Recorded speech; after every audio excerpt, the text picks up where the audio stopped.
Hindi importante sa mundong to, ha? Kung mayaman ka o mahirap ka, mabango ka o mabaho ka, may pangalan ka o wala kang pangalan, kahit na sa tugbong planetang to, pag namatay ka, kakainin ka rin ng bulate.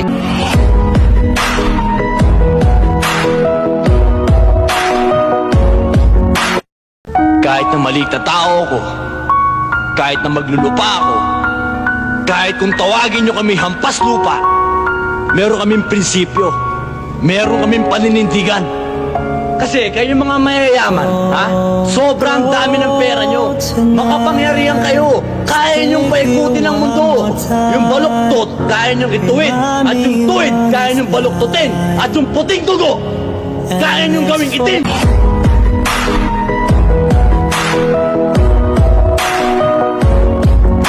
Alam mo pare, madaling humanap ng kaibigan.